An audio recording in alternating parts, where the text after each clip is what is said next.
Good evening and welcome. I am Amarachi Ubani. Tonight, Buhari asks Nigerians to shun acts that could drag the country into another civil war as he launches Armed Forces Emblem and swears in the new SGF. Former NSA gives condition to testify in the trial of Olisametu, says he cannot remember details of any dealings with the former PDP National Publicity Secretary in 2014. The House of Representatives committed to summon CBN Governor Godwin Emefiele and NNPC Group Managing Director Mekanta Baru to appear before it over the status of the Treasury single account.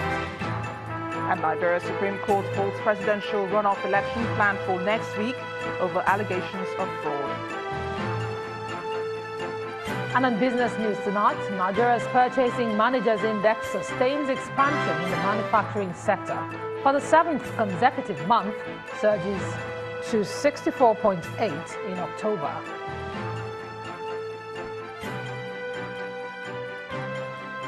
On sports news, Spain's Rafael Nadal secures a year-end number 1 ATP ranking by winning his opening match at the Paris Masters.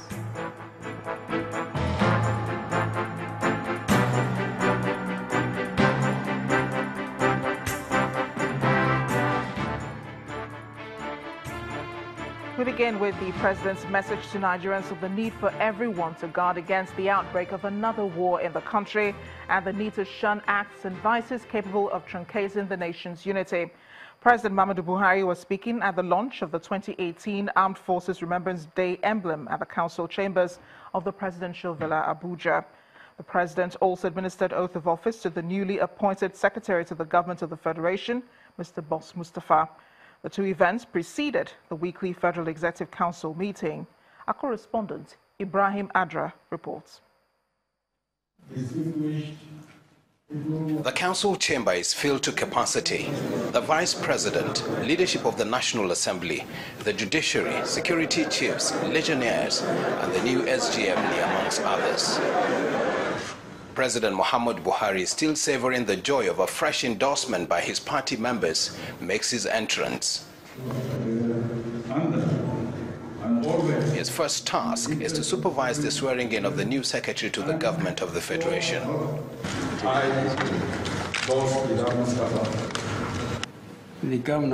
Next, he launches the 2018 Remembrance Emblem to kick-start activities to remember members of the Nigerian military who paid the supreme price. Distinguished veterans, ladies and gentlemen, it is my singular honor and privilege to launch the 2018 Armed Forces Remembrance Day Emblem and Appeal Fund. The president is the grand patron of the Nigerian Legion. He uses the occasion to sound these words of caution. We must therefore cast our mind back at the events that led to the Civil War, the immense human capital loss of the tragic war, and resolve that never again shall we allow our dear nation, by our actions or inactions, to experience another war.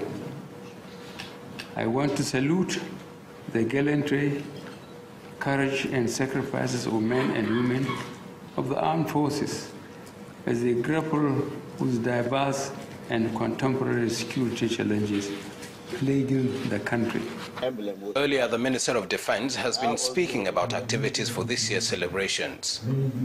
For 2018, the Armed Forces Remembrance Day celebration will host the second edition in conjunction with Defense Headquarters and the services, planning the second edition of the tournament to commemorate and remember the fallen heroes. The chairman of the Legion was on hand to decorate the dignitaries with the Remembrance Emblem. The two events in the council chambers today are significant in many respects. One is to see how quickly the new SGF will settle in and help the president deliver on his mandate while abiding by his oath of office. The second is to see how citizens and corporate organizations will rise to the challenge of donating to the cause of the fallen heroes. And an even bigger challenge is to see how the legionnaires themselves will use the money for the welfare of the families of the departed. From the Presidential Villa in Abuja, Ibrahim Adra, Channels Television News. Meanwhile, Nigeria is working with Switzerland on how to return over $300 million stolen fund back to the country. This is one of the outcome of the Federal Executive Council meeting today in Abuja, presided over by President Muhammadu Buhari. Other decisions made at the meeting include the approval of 40.2 billion naira to complete the Kotangora-Bona Dam, started 32 years ago but abandoned at 61% completion. The Council was also delighted at the fact that the country has moved 24 places in the World Bank ranking on the ease of doing business instead of the earlier targeted 20 by the administration. And just before the Federal Executive Council meeting started, Channels Television's roving camera captured the scene of a heated discussion between the Chief of Staff to the President, Abba Kyari, and the Head of Service of the Federation, Winifred Oyoita. It looked like the hot exchange may be a fallout of the leaked memo from Mrs. Oyoita to the Office of the Chief of Staff to the President on the embattled former pension boss, Abdul Rashid Maina. There's been back and forth argument on whether the head of service alerted the presidency about Maina's return to the Federal Civil Service. Now, a new video seems to speak volume about how desperately the head of service would want to have a name cleared in all the drama that has accompanied Maina's return to the civil service. The lens of our cameras caught this drama playing out just before the Federal Executive Council meeting started. Now there are four characters. The head of the Federal Civil Service, Winifred Oyoita. The Chief of Staff to the President, Abba Kyari. There is an onlooker who is the National Security Advisor, and the Vice President who appears to be the arbiter. The leaked memo may have been the subject of what seems like an altercation between Mrs. Oyoita and Mr. Kyari, as they both try hard to explain their sides of the story to the Vice President, whose keen attention does not in any way look divided. The argument didn't seem to go well with Mrs. Oyoita, and off she goes back to her seat, furious and anger still written all over her.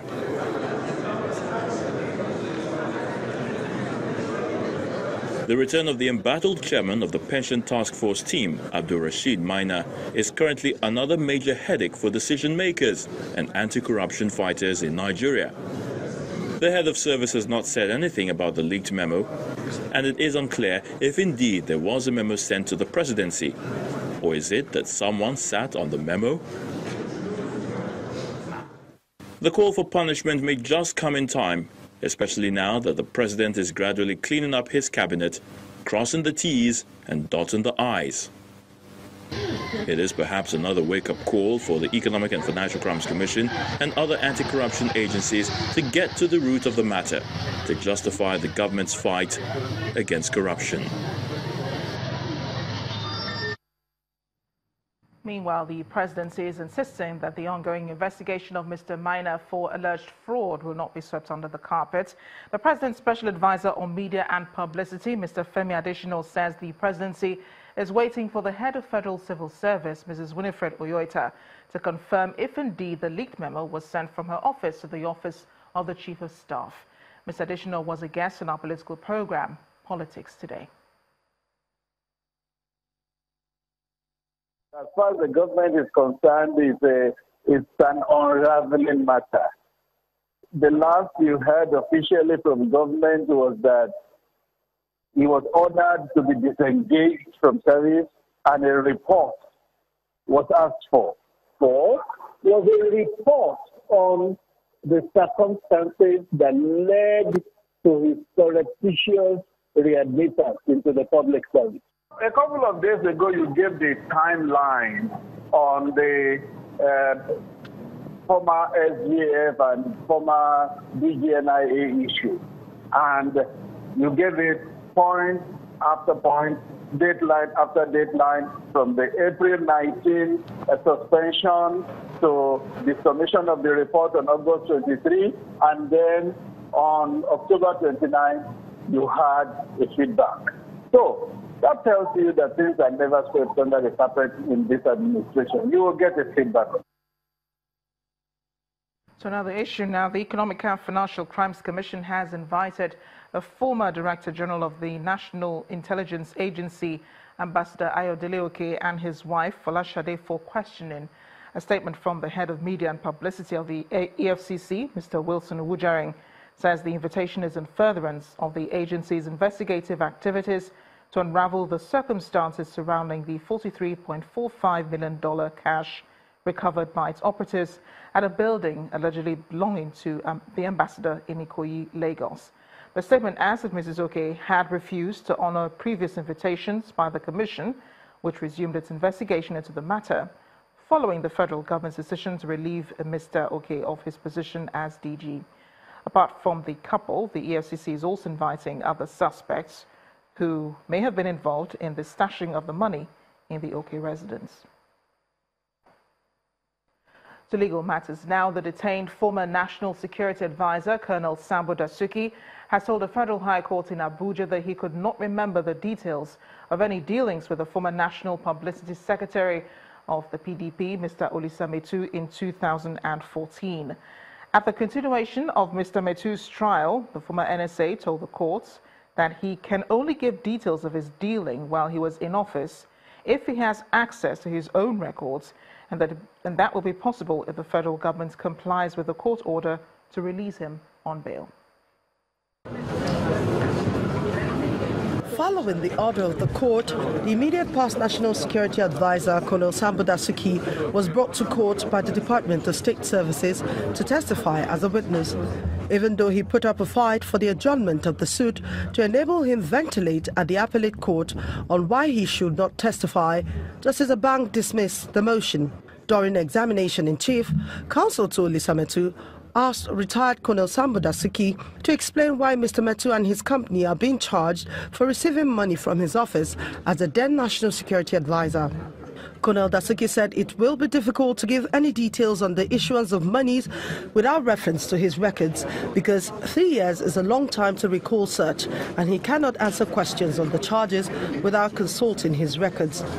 When asked when he will have access to the said records, the former national advisor told the court that as soon as the authorities decide to obey 4 subsisting orders and 1 ECOWAS court orders releasing him on bail, that is when he will be able to give a timeline.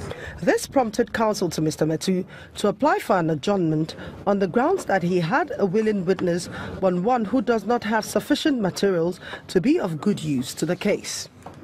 This application was opposed by the prosecutor, who described it as a ploy to delay the case and urged the court to reject it. It's left for the court to say that no, a man who has been incarcerated for over 2 years has his faculties right, that he doesn't have a need to consult his papers. They have not even laid the foundation, they have not even laid him enough to suggest the fact that the man cannot recall what he did. Meanwhile, counsel to Colonel Dasuki had this reaction to his client's statement.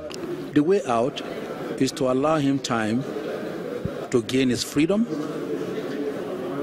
and refresh his memory, be in contact with his records, so that he can give meaningful and useful evidence before the court. Justice Abba adjourned to the 3rd of November 2017 to deliver ruling on the application.